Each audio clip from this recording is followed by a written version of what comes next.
I know you've heard of the five love languages. Gary Chapman's book has sold over 20 million copies, and you've probably either read the book, talked to somebody who's read the book, or at the bare minimum, taken the quiz to figure out what your love language is and what your partner's love language is. And maybe it's helped you understand why you and your partner might not always feel like you're on the same page when, for example, you buy them a really nice gift, but they don't feel loved because what they really want is some quality time with you. Now, what most people don't know is that Dr. Gary Chapman, the author of the book, actually came up with the five love languages after going through a pretty dark time in his own marriage. Things were so bad that he started to wonder if it was a mistake that he got married to his wife. And then he had a really personal experience and decided to start asking his wife three questions every single day. And those three questions led him to discovering those five love languages and writing the book that has been on the New York Times bestseller list for years.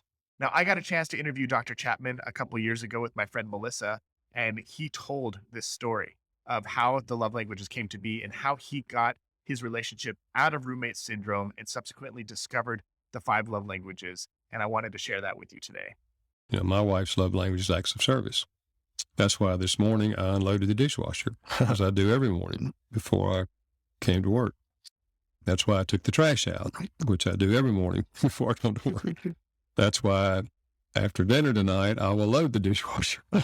And Thursday night, I will vacuum the floor because I know those are things that make her feel loved. And it took me a long time to figure all this out. I didn't know anything about love languages when we got married. And What was it like then? we had a hard time in the early years of our marriage. We were both Christians. We prayed about it. We believed it was God's will for us to get married. We were highly in love. I thought I was going to be happy forever with this woman. And of course, as in the book, I talk about the average lifespan of the in love experience is 2 years. We come down off the high. I didn't know that. I thought I had the real thing. I thought it was going to last forever. And so we'd been dating 2 years, and I came down off the high pretty soon after the honeymoon. And then I started recognizing things about her I didn't like, and she recognized things about me. And as I said, we didn't know anything about love languages, and we just thought we were going to be happy forever. So we were totally unprepared for marriage. I mean, we didn't read a book. We didn't go to counseling. We talked to a pastor for 1 hour, and I can't remember anything he said except she needs to have some money she can have as her own. You need to have some money you can have as your own. That's all I remember him telling us. I'm sure he said other things, but that's the only thing I remember. And that was okay. That was a good idea, but it wasn't enough to carry us through. We had real struggles. And, well, I was in graduate school, and I was, going to classes all day and studying all night. So I didn't help her with anything. I didn't do anything. I just expected her to have the meal when I got home, and then she'd wash the dishes, and she'd keep the house clean and do everything. Well, I wasn't doing anything for her. And so consequently, she didn't give me any words of affirmation because there wasn't anything to affirm in her mind. So both of us emotionally just became empty. I mean, the love tank just drained. And then the differences emerged. And I remember one time in an argument, she just got her coat, walked out and slammed the door, and it was pouring down rain, and she just left. And I thought, man, this is really bad. I sure hope she comes back. And she did, in 2 or 3 hours she came back. But I mean, that just shows the depth of the pain she was feeling, that here we are in another argument and we're not getting anywhere. And I got to get out of here, I was getting closer to graduation, and I was saying to God, I don't know how this can work. I cannot be this miserable at home and get up and preach hope to people. And I said, I don't know what else to do.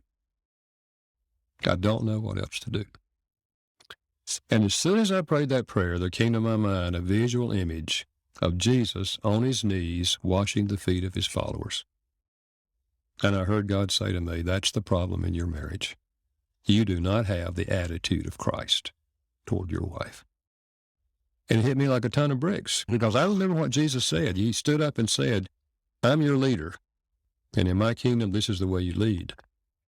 You lead by serving. And another place he said, the greatest leader is the greatest servant. And I knew that was not my attitude. My attitude toward her had been something like, look, I know how to have a good marriage. If you'll listen to me, we'll have one. And she wouldn't listen to me. And I blamed her for our poor marriage. But that day I got a different message. The problem is you don't have the attitude of Christ. And I just said, Lord, forgive me. With all of my study in Greek and Hebrew and theology, I have missed the whole point. And I said, please give me the attitude of Christ toward my wife.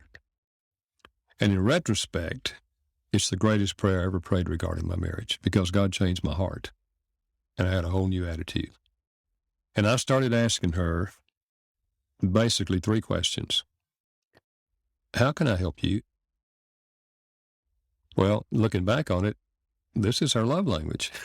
She told me how to help her, and I started doing it. And then I would ask, how can I make your life easier? Well, that too, her answer was fitting into her love language. Did you literally ask her these questions? Yeah, I asked her these questions. Not just once, but Right. all along the way, dropping these questions. And then, how can I be a better husband? And those 3 questions, she fully was willing to answer those questions. And I was letting her answers guide me into how to be a better husband to her. So essentially, though I knew nothing about love language, essentially she was teaching me how to speak her love language. And when I did that, then she started responding with affirming words to me. So I started feeling different toward her. She was feeling differently toward me because she saw there'd been a radical change in my attitude. And from there on, then, it was a growth road, in which we just continued to learn how to love and serve each other and really discover the pattern that God laid down, that the husband loves his wife like Christ loves the church. And any woman, well, not any woman, most women will respond to that with an attitude of, how can I serve you? In fact, that's what happened in about probably 2 months, maybe a little longer. She started asking me those 3 questions. So when you get it going that way, when both of you are asking, how can I help you? How can I make your life easier? How can I be a better husband or wife? You're getting the information you need, and now you've got the heart to do it. And so from there on, it's a growth pattern. You just continue growing, and you continue to follow that same road, which is what makes the relationship work. I loved the vulnerability of Dr. Chapman sharing this story with us. And maybe even more than that, I love the simplicity of how he rescued his relationship. He just asked his wife 3 simple questions every day. How can I help you? How can I make your life easier today? And what can I do to be a better husband? And then he went and took action on the things that she asked of him. He did this for 2, maybe 3 months before his wife really acknowledged that he was making an honest effort to change their relationship and responded in kind. Change doesn't happen overnight. Getting yourself out of that roommate rut doesn't always happen instantly. Typically, it takes some time.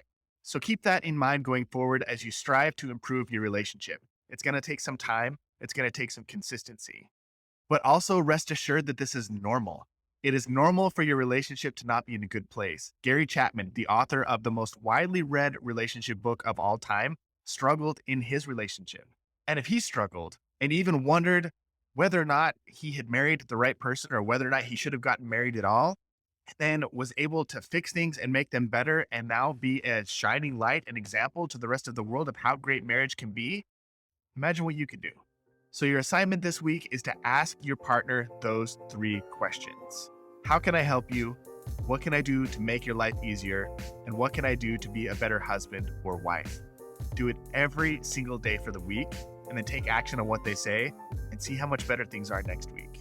I hope this episode inspired you and gave you something to think about. And if so, I hope maybe I earned your subscription today. If you want to learn more about roommate syndrome, how we get stuck in it, and how to get out of it, I have some amazing resources down in the description. I hope you check them out. See you next week.